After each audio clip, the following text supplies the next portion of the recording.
భానుకు phone చేస్తే Bhanu phone తీయటం లేదు. అమ్మ కూడా భానుని అపార్థం చేసుకుంటుంది. భాను, ఎందుకు ఇలా చేస్తున్నావు?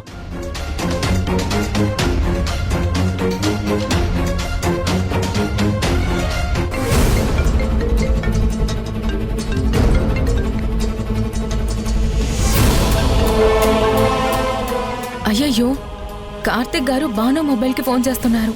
ఇప్పుడు భాను మాట్లాడదు. ఎలా మరి? ఏంటి రాము, ఏదో టెన్షన్గా ఉన్నావు? కార్తిక్ భాను మొబైల్కి ఫోన్ చేస్తున్నారు.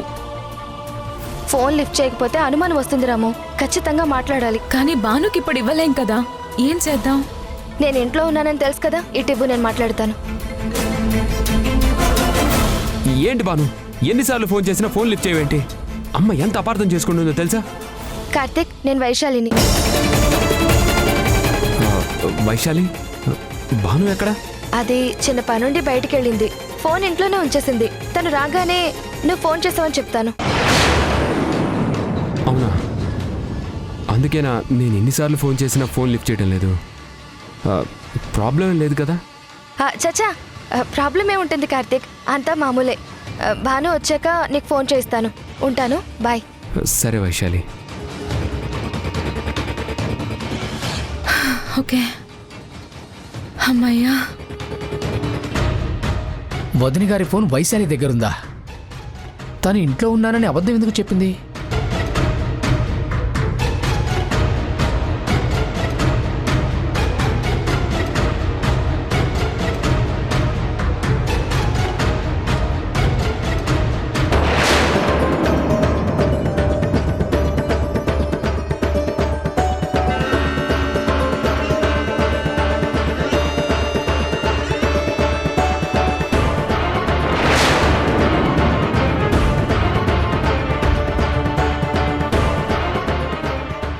కూర్చో బాబు, మీ భార్యది? పిలిపించేలా చేసింది నువ్వే కదా, నువ్వే పిలువు. అమ్మా వైశాలి. వస్తున్నానత్తయ్యా.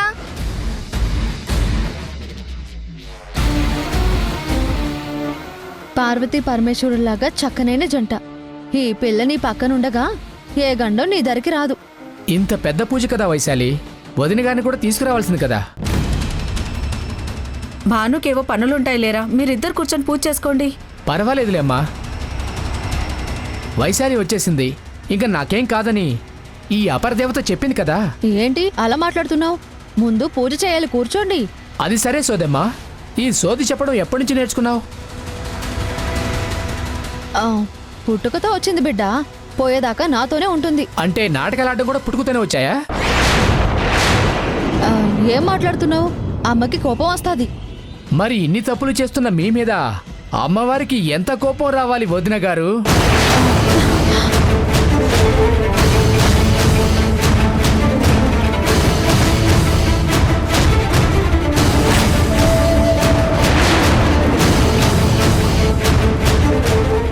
ఇప్పుడు చెప్పండి వదిన గారు, ఏ సోది చెప్తారు?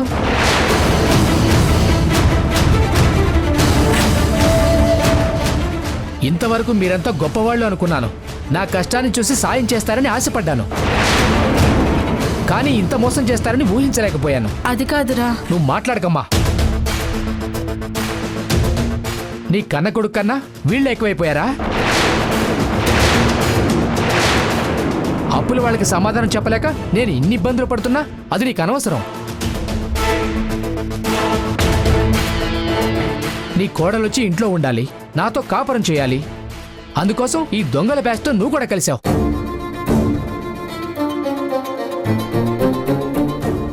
మాటలు మర్యాదగా రానివ్వు. ఎవరిని దొంగలంటున్నావు? భాను ఇదంతా చేసింది తన కోసం కాదు.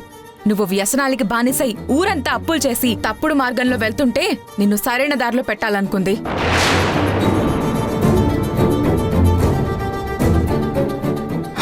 అయినా అమ్మకి భార్యకి అనుబంధాలకి విలువని నీకేం తెలుస్తాయి ఇవన్నీ? ఇంకా ఆపుతారా? ప్రపంచంలో ఎవరు చేయని పని నేనేం చేయడం లేదు ఇక్కడ. ప్రతి మగాడు కట్నం ఆశించేవాడే. కొంతమంది పెళ్ళప్పుడు అడుగుతారు, కొంతమంది పెళ్ళైపోయాక కష్టం వచ్చినప్పుడు అడుగుతారు.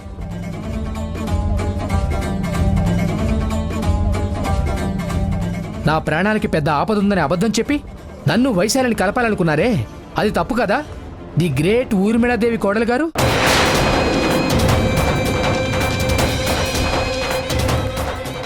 గొప్ప మనిషి భానుమతి నిజస్వరూపం ఇదేని బయటికి తెలిస్తే మీ అత్తగారి పరువు ఏమవుతుందో ఆలోచించావా?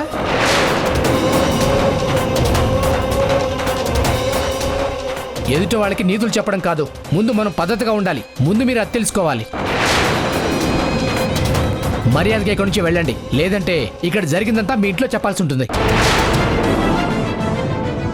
చూడు వైశాలి, ఇంత చేసినా నువ్వంటే నాకు ఇష్టం ఉంది కాబట్టి నీకు ఇంకొక ఛాన్స్ ఇస్తున్నాను. మర్యాదగా డబ్బు తీసుకుని వస్తే రా, లేదంటే ఇంకెప్పటికీ రాకు. Get out.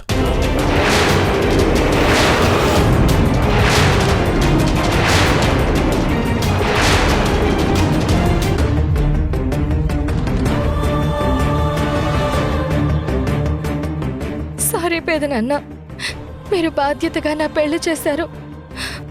ఒకప్పుడు నేను చేసిన తప్పులకి ఫలితమే అనుకుంటా నాకే కష్టాలు వచ్చాయి. వీటి వల్ల మంచివారైనా మీరు బాధపడుతున్నారు. నా వల్ల మీరు ఇంక కన్నీళ్లు పెట్టకూడదు. నేను మీకు భారం కాకూడదు.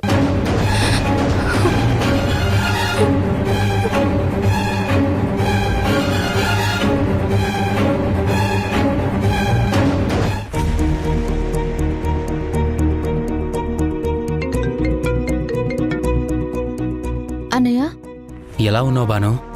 ఏదో ఉన్నాంలే అన్నయ్య. ఏంటి ఫోన్ చేసావు? అమ్మ బాను, ఆడపిల్ల పండక్కి పుట్టింటికి వెళ్ళింది అంటే అక్కడ ఆనందంగా ఉంటుందని అర్థం. కానీ ఎందుకు వెళ్తుందో చెప్పకుండా వెళ్ళింది అంటే ఏదో సమస్యతో వెళ్ళిందని అర్థం. ఆ సమస్య ఏంటో చెప్పమని నేను అడగను, ఎందుకంటే చెప్పేదే అయితే నువ్వు చెప్తావన్న నమ్మకం నాకుంది. కానీ ఒక అన్నయ్యగా నాకు కూడా బాధ్యత ఉందమ్మా. నా చెల్లెలికి కష్టం వస్తే నేను నిలబడాలి. అది నువ్వు ప్రత్యేకించి చెప్పాలా అన్నయ్య? నా ప్రతి కష్టంలోనూ నువ్వు నాకు అండగా నిలబడుతున్నావు. కానీ ఇక్కడ పని వేరేది. అదేంటో ఎవరితోనూ నేను ఇప్పుడు చెప్పలేను అన్నయ్య. ఖచ్చితంగా సమస్య గురించి చెప్పాల్సి వచ్చినప్పుడు నేనే అందరికీ చెప్తాను. అలాగేనమ్మా, కానీ ఆ సమస్య డబ్బులది అయితే మాత్రం నువ్వు ఎటువంటి ఇబ్బంది పడకు. నీకు ఎంత కావాలన్నా నేనిస్తాను. డబ్బులే అయితే ఆయన కూడా ఇస్తారన్నయ్య. పుట్టింటికి సహాయం చేయమని అత్తవారింట్లో అడగలేకపోయినా అన్నయ్యని అడగచ్చమ్మా. ఎందుకంటే చెల్లెలికి సాయం చేయడం అన్నయ్యగా నా బాధ్యత. మన బంధం బయటికి చెప్పుకోలేకపోయినా అనుబంధానికి ఏ లోటు లేదన్నయ్య. నిజంగా నువ్వు చేయగలిగిన సాయమే అయితే నేను అడుగుతాను. మౌనంగా ఉన్నాను అంటేనే అది నీ దాకా తీసుకురావడం నాకు ఇష్టం లేదని అర్థం. అందుకే చెప్పలేదు.